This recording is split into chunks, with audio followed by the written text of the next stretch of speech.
All right. So Darla and I got connected for a micro interview for Safe Heart Connections. And when we were talking, she was telling me a little bit about her journey.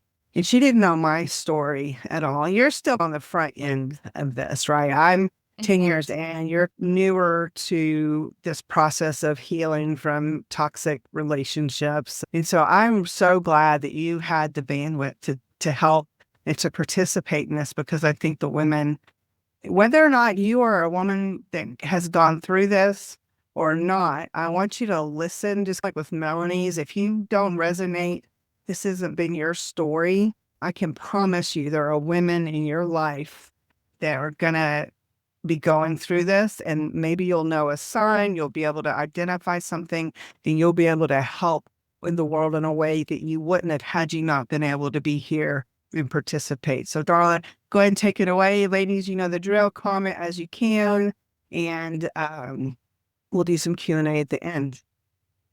Sounds good. Ready for I you. just want to thank you.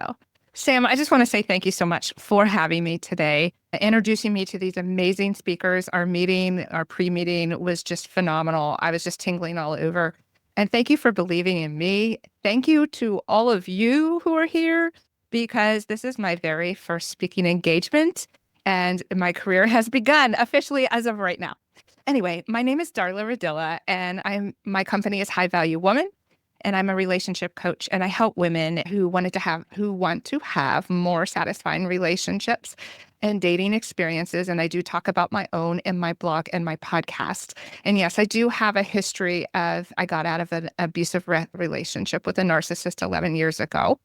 And my journey has just been since then. So there really are so many directions that my story could take today. But because we have just a short amount of time, I'm just going to share with you what's really on my heart, because it's something that I'm going through right now. So just before Thanksgiving, I went through a breakup, and it was really painful. And when Sam asked me what I want to talk about today, I realized that every breakup I have, there's gratitude in that. And so I'm sure that all of you are saying, why on earth would you say something like that? Why would you pick this topic? How can you be grateful when you have a breakup? Because I feel like next to death, it's the most painful experience we can go through in our lives. But I chose it because it is what has shaped me over these last few years. So I'm going to start by asking all of you some questions. First of all, where are you in your romantic relationships? Are you in one, but you're not satisfied? You don't know why? Maybe you do know why. Or are you in the dating world and you feel like you've had one unsatisfactory experience or failed relationship after another? Or are you having the same relationship, but it's just with different people? But if you take a moment and think, what if you could improve your current relationship or date differently to have better results? And if you were happy in your relationships, what would that look like? So I used to be that codependent woman who thought that I could change others, and I just didn't even have the courage to be alone. So I would date the potential and not the reality. And my thought pattern was, oh, look at him. He's so cute. What a great little personal development project I have here. And I can fix him. But I had to come to the realization that I can't fix or change anyone except me. So to give you some background, my father growing up was very abusive, and my mother chose not to protect me. And so I learned a long time ago that I only had me to depend on. And what happened to me, I wouldn't wish it on anyone. I wouldn't want to repeat it. But I'm grateful for those experiences because they made me who I am today. And if I hadn't had that previous relationship with that narcissist, I wouldn't be doing what I do now. And I wouldn't have come to that hard realization 11 years ago that I was headed in the wrong direction, because I was a really angry person. And I needed to change who I was, or I was going to be destined to have those same experiences over and over again. So it's a really hard pill to swallow, But I'm really grateful for every relationship that I have had because it's taught me something about myself. I'm also grateful for the realization that I'm not responsible for other people's behavior, only my reaction to it. And I no longer have to believe that false narrative that my ex-husband put in my head that everything is my fault. These experiences are what I needed to go through so they could mold me into who I was to become. So 20 years ago, I met a handsome man, and I thought he was everything I was looking for. He was attentive. He was empathetic. He was charming. Other women sought him. And so I felt validated because he chose me. But I didn't have good role models growing up of what a healthy relationship looked like. And I had a void inside of me because I didn't have that loving father-daughter relationship. So I looked to men in romantic relationships to fill that void. I based my worth on whether a man paid attention to me, and I did not see the worth in myself. And because I had a fear of abandonment, I gave away all of my power to this man. He controlled every aspect of my life, how I dressed, what colors I wore, what my hair looked like, what I was allowed to say to others about our relationship. And so after 10 years of being with him, I was no longer myself. And I was so desperate to keep him that I became exactly what he wanted me to be. But after 6 years of marriage, he asked for a divorce. He still left me. I left him, but that's another story. It took a year after leaving to realize that I had been in an abusive marriage with a narcissist. And he brainwashed me to believe that I wasn't worthy of love. Everything was my fault, including his behavior, and that I deserved the punishment he gave me. And so I was so devastated that in 2013, I almost took my life. And in the moment that I cried out to my higher power, I made the decision to not commit suicide because the universe then brought people into my life to support me and help me to realize that I had a deep childhood wound that needed addressed.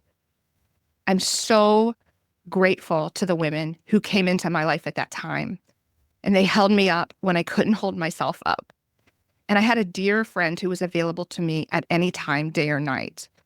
But 2 years later, I lost her to cancer.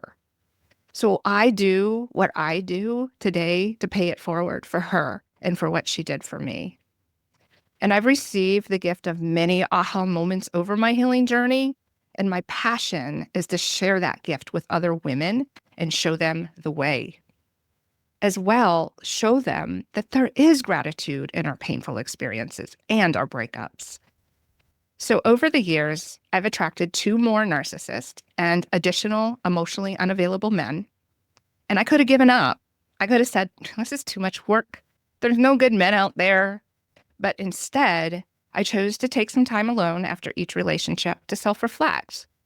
And I asked myself, what unhealed wound inside of me made this person attractive to me? What is lacking in me to cause me to allow the behavior? And what can I learn from this so I do better next time? And I initially saw those previous relationships as failures, but now I know they were learning experiences and successes. Because each time I saw something in me that showed up in that relationship, and that needed to change.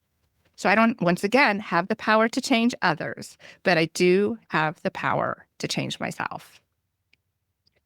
At the end of 2023, I read the book Single on Purpose by John Kim, and it was a game changer. It was the realization that I didn't know who I was, so how could I love myself?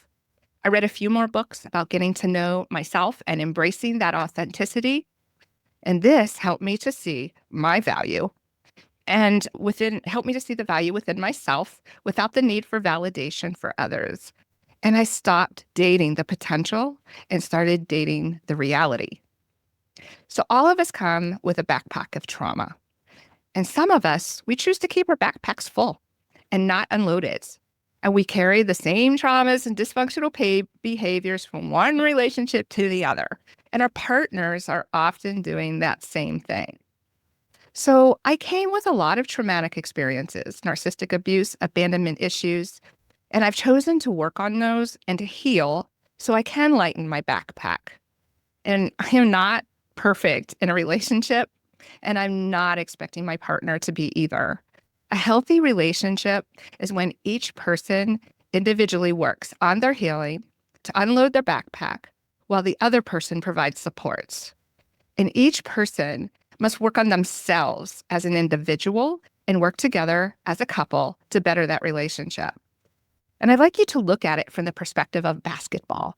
So each player, they've got to practice shooting hoops individually at home. So when they show up for the game, they're a better player as an individual to benefit the whole team. So that's how working together and supporting each other in a healthy relationship looks. So the decision to not commit suicide in 2013 has been the motivator to continually work on my personal growth. And the gratefulness about that moment is that the old me died on the floor that day and opened the door for the new me to begin. And this is why I'm so determined not to settle or remain in relationships that aren't good for me. In my last relationship, I recognized the red flags sooner, and I spoke up more about my anxiety and my monkey mind ramblings. I held my boundaries, and I didn't lower my standards. My exact words were, I'm expensive, and I'm not lowering my price. And I could see that his path was not aligning with mine, and it just wasn't going to. So I had to leave the relationship very suddenly because I saw very clearly there were toxic behavior patterns that were showing up. And even though it was a short relationship, this breakup broke my heart because I was very invested in it. I had hoped that he was the man that I was going to spend the rest of my life with. And it was only in that last week or so that I started to notice the unhealthy behavior patterns. So the relationship didn't have that normal deterioration over time where we get angry, we withdraw, we fall out of love with them. And this really intensified the grieving process because I didn't start grieving ahead of time. So I got really upset in December, mid-December, because I was so still ingratiated in it. And then I decided to give myself some grace and not worry about moving on for a few weeks. In fact, till the end of the month, I was going to go through the holidays and feel whatever I felt. And that actually took the pressure off. And I did actually start to heal more naturally. And during that time of self-reflection, I thought about why I attracted this person so I don't make the same mistake. I looked at my successes as well and how I showed up better, but I also looked at how I needed to improve. I'm grateful that I'm capable of doing this self-reflection. I can figure out how I can do better, whether those are baby steps or massive transformations. And I chose someone who wasn't good for me, but it's a stepping stone to finding the person that is. And as I go through these steps and these lessons, I'm becoming the kind of person that I seek in a partner. Each lesson gets me one step closer to finding that healthy relationship that I'm seeking. So let's compare the stepping stone concept to an inventor, such as Einstein or Edison. I mean, how many stories have we heard of inventors who failed numerous times before they finally got it right? And I'm sure those inventors, they felt frustrated at times. They wanted to quit. But if those inventors had not persevered and they had quit, we wouldn't have wonderful things like light bulbs today. So every quote unquote failure was a confirmation of how not to do it in the future. And these failures led to their success.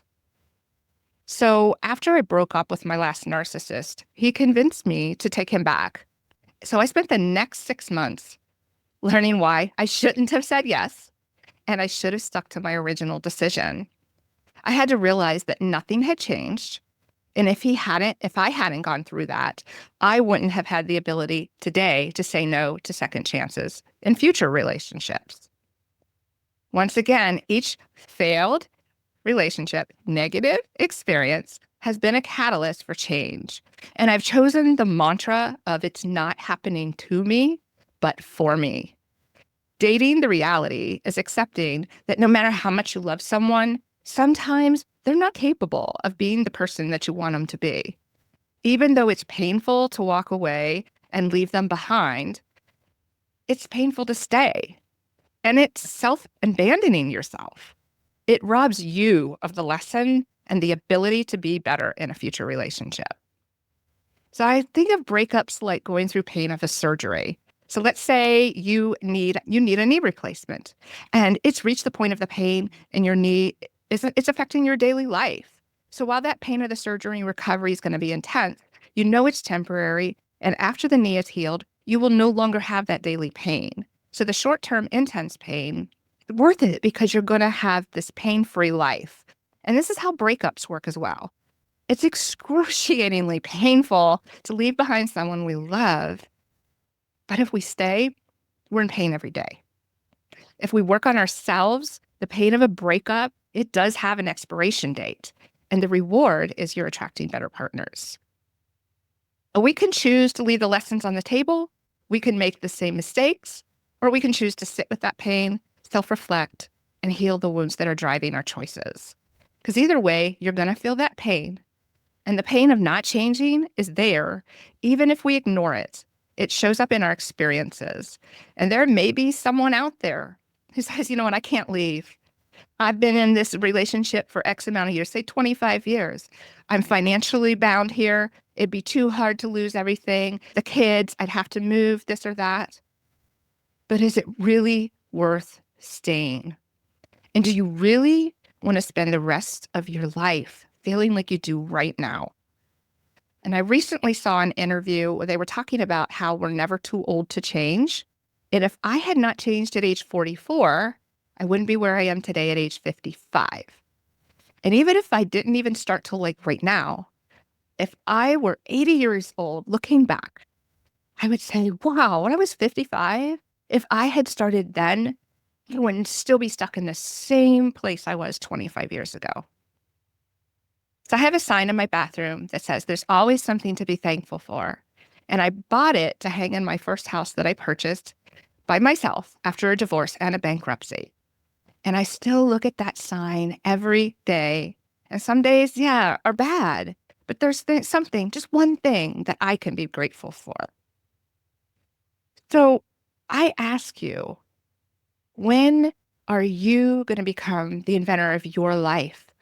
And when are you going to accept that the negative experiences in your relationships are opportunities for change and doing it a different way?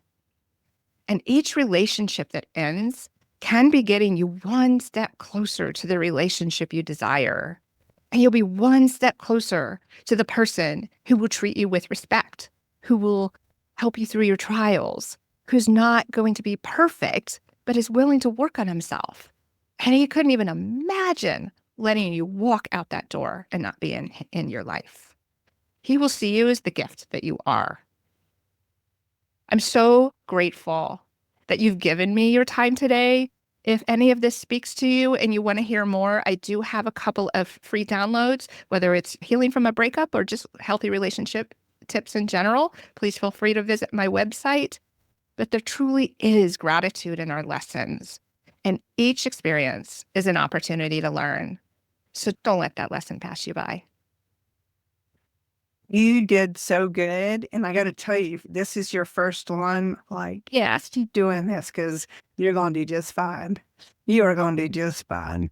And yeah, I would not have known that this was your first time doing something like this. Well done. I have a couple of things, ladies. If you have comments, questions, put them in the chat. But I got to tell you, you're talking about the backpack, and we all have our backpacks. One of the trainings that I went through, and it's called the Road Adventure in the Dallas area. And they gave you a song, and Pathways does songs too. There's a lot of programs that do this kind of thing. But the song they gave me was about carrying a suitcase around my whole life. And so then they was like, I had to have this suitcase with me. And literally, so as you're talking, I'm like, oh, yeah, I had the suitcase I had to drag. And then you get rid of all this stuff because you don't have to keep taking it with you. And I had gone from relationship to relationship, like you're talking about, and literally, like, just thinking of all the places and the times that I had my stuff. And then when I was in the toxic, abusive relationship, I had a go bag in my car. It was literally like, if I needed to go, I could. And for a long time, I wouldn't unpack my suitcases when I got back from a trip because I thought, what if I need it? And so now part of my healing journey is when I get home, it's still not the first thing because I am who I am. However, my goal is to get those suitcases unpacked and everything put up because I don't need a go bag. Ladies, there are good men out there. And I know that you're not saying that they're not. I just know that if you're stuck in that loop, you're in that loop. I was in that loop. If you don't do something to break that loop, you will continue. And having somebody on your side that's gone through it is something that's going to allow you to get the healing you need much sooner than later. Cindy, I see your question about the sites for the free download and the digital download of the participant guides. There should be a link on Darla's page where you click it. It should take you there. If it doesn't, let me know. But you'll also get on Friday, everybody's going to get just a URL where it'll have all the different speakers with their information and a place to literally click to download all the things. And so I had one question that I was thinking as we get ready to close up, and they're all on YouTube. You have been seasoned and growing, and you did a great job. She said, you have been seasoned, growing, and living it. Yeah. But yeah. So what advice would you give someone that continues to be stuck in the loop? Do you have one thing if they're experiencing challenges in the relationships? If you're stuck in that loop, I would say, first of all, if you're dating, stop immediately. I think one of the most important things for me is taking that pause. There's actually a really great podcast that I've started listening to called something like The Lesson in a Pause or something.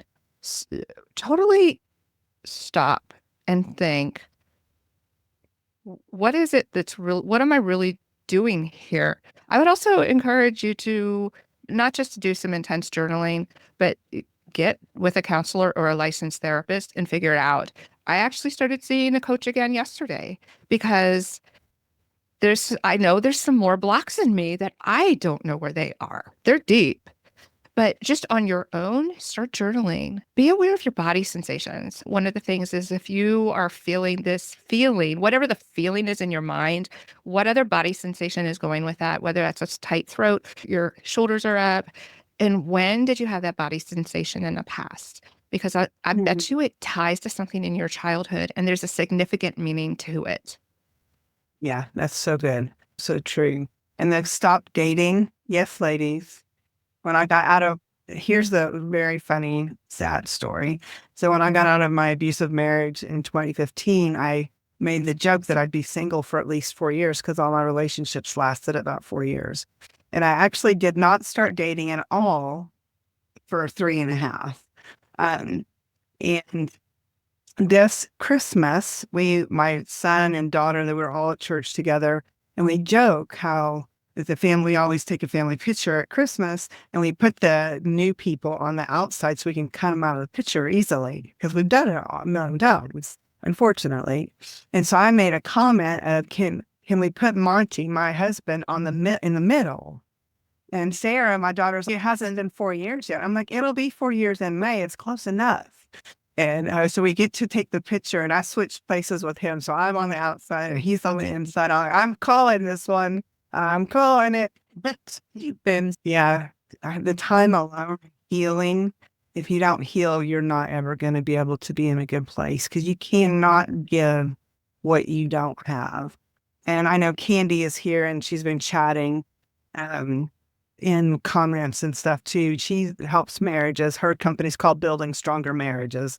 And she's going to be doing a session later this week. And there's just so many great resources. Somebody just popped. Let me see what this says. Yeah. So she says she's got some. Oh, she sent it directly to me. Yeah. Candy, share that when you talk, or we'll talk afterwards. And I'll answer your question because I'm not really sure what that is. But Darla, thank you so much. And you said thank you for trusting, thank you for trusting me. We barely met, but I felt like this kindred spirit and knowing that if I can break that loop, so can others. And if they're stuck in the loop, that I want to know who I can connect them to. And I definitely know I could connect them to you. So thank you so much. Thank you.